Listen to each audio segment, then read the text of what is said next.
Hey guys, welcome back to KeyTech. நம்ம இன்னைக்கு வந்து Enum C ஷாப்ல வந்து Enum யூஸ் பண்ணி எப்படி ப்ரோக்ராம் போறது அப்படிங்கறத இன்னைக்கு கிளாஸ்ல வந்து பார்க்க போறோம்.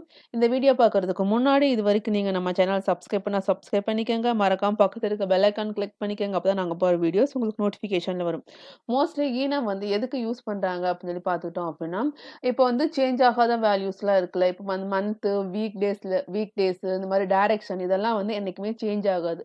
அதை யூஸ் பண்ணி வந்து நம்ம ப்ரோக்ராம் வந்து போற மாதிரி இருந்தது அப்படின்னா அதுக்கு வந்து நம்ம ஈனம் யூஸ் பண்ணி ப்ரோக்ராம் போடுவோம். ஓகேங்களா? அதுக்கு வந்து ஒரு சின்னதாக சிம்பிளாக ஒரு ப்ரோக்ராம் வந்து நான் ஆல்ரெடி வந்து போட்டு வச்சிருக்கேன். இப்போ வந்து பார்த்துட்டிங்க அப்படின்னா நம்ம ஈனம் யூஸ் பண்ணி ப்ரோக்ராம் போடுறப்போ நம்ம வந்து என்னென்னலாம் வந்து யூஸ் பண்ண போகிறோமோ அது வந்து நம்ம ஸ்டார்டிங்லேயே வந்து ஸ்டார்டிங்கில் பண்ணாலும் ஓகே, இல்லை ப்ரோக்ராமுக்கு எண்டில் பண்ணாலும் ஓகே. பட் இந்த மாதிரி ஒரு கிளாஸ் வந்து கிரியேட் பண்ணிக்கணும். ஓகேங்களா? ஈனம் அப்படிங்கிறது வந்து ஒரு ஸ்பெஷல் டைப் ஆஃப் கிளாஸ். இப்போ வந்து பப்ளிக் ஈனம் நான் இவங்க வந்து டைரக்ஷன் யூஸ் பண்ணி வந்து நான் ப்ரோக்ராம் போட்டிருக்கேன். டைரக்ஷன் எழுதியிருக்கேன். இதுவே நீங்கள் வந்து மந்த்தை யூஸ் பண்ணி ப்ரோக்ராம் போட்டால் மந்த் எழுதிக்கோங்க. வீக் டேஸ் யூஸ் பண்ணி ப்ரோக்ராம் போட்டால் வீக் டேஸ் எழுதிக்கோங்க. ஸோ உங்களுக்கு வந்து என்ன யூஸ் பண்ணி ப்ரோக்ராம் போட போறீங்களோ அதுக்கு ரிலேட்டடாக ஏதாச்சும் ஒரு இந்த மாதிரி ஒரு கிளாஸ் வந்து கிரியேட் பண்ணிக்கோங்க. ஈனம் வந்து பார்த்தீங்க அப்படின்னா அது ஒரு ஸ்பெஷல் டைப் ஆஃப் கிளாஸ் தான். ஓகேங்களா? நான் வந்து இங்கே வந்து டைரக்ஷன் யூஸ் பண்ணி ப்ரோக்ராம் போட்டிருக்கிறதால நான் வந்து கிளாஸ் நேம் வந்து டைரக்ஷன் வச்சிருக்கேன்.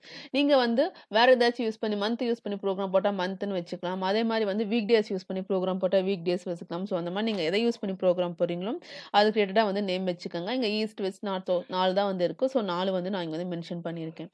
நெக்ஸ்ட் வந்து பார்த்துட்டீங்க அப்படின்னா மெயின் கிளாஸ்.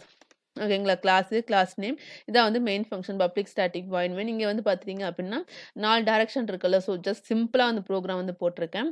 ஸோ வந்து இப்போ எனக்கு ரைட் லைனில் வந்து பார்த்துட்டீங்க அப்படின்னா கரண்ட் டைரக்ஷன் இப்போதைக்கான டைரக்ஷனில் இருக்குது இந்த கிளாஸ் நேம். ஓகே, இந்த ஈனம் நேம் டாட் இந்த ஈஸ்ட். ஓகேங்களா? அதே மாதிரி மறுபடியும் இந்த கரண்ட் டைரக்ஷன் 4 கொடுத்துருக்கோம்ல. ஸோ கரண்ட் டைரக்ஷன் இந்த enum name direction dot west. ஓகேங்களா? ஸோ இந்த மாதிரி 4 வந்து கொடுத்துருக்கேன். லாஸ்ட்டாக வந்து ரீட் லைன் கொடுத்துருக்கேன். இப்போ நம்ம ரன் பண்ணிக்கலாம்.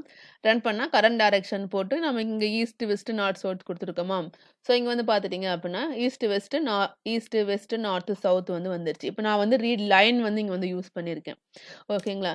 இப்போ நான் என்டர் அமுத்திட்டேன். இப்போயே இங்கே வந்து பார்த்துட்டிங்க அப்படின்னா மறுபடியும் வந்து ரன் பண்ணிடலாம். ஸோ இப்போ நம்ம ரீட் லைனுக்கும் ரீட் கீக்கும் வந்து என்ன டிஃப்ரெண்ட் இப்போ நான் வந்து பார்த்துட்டிங்க அப்படின்னா அவுட்புட்டில் வந்துருச்சு. இப்போ நான் ஏதாச்சும் ஒரு கீ வந்து ஏதாச்சும் ஒரு இது வந்து ப்ரெஸ் பண்ணுற பார்த்துட்டிங்க அப்படின்னா இது வந்து எக்ஸிட் ஆகலை. என்டர் அமுத்தினா மட்டும்தான் இது வந்து எக்ஸிட் ஆகும். இதே வந்து நான் வந்து ரீட் கீ வந்து யூஸ் பண்ணிக்கிறேன். ரீட் லைனுக்கு பதிலாக ரீட் கீ.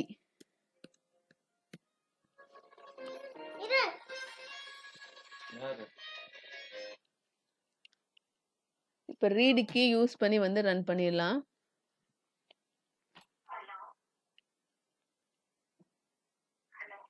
அப்படின்னா நம்ம ரீட் லைன் யூஸ் பண்ணி ரன் பண்றப்போ என்டர் அமுத்தினா மட்டும்தான் இந்த ஸ்க்ரீன்ல இருந்து எக்ஸிட் ஆகும். ஸோ இப்போ நான் எஃப் அமுத்தினாலும் எக்ஸிட் ஆயிடுச்சு. எதை அமுத்தினாலும் அதாவது நீங்க உங்க கீபோர்டில் வந்து எந்த பட்டன் நீங்க ப்ரெஸ் பண்ணாலும் எக்ஸிட் ஆயிடும். அந்த ரீட் லைனுக்கும் ரீட் கீக்கும் உள்ள டிஃப்ரெண்ட்.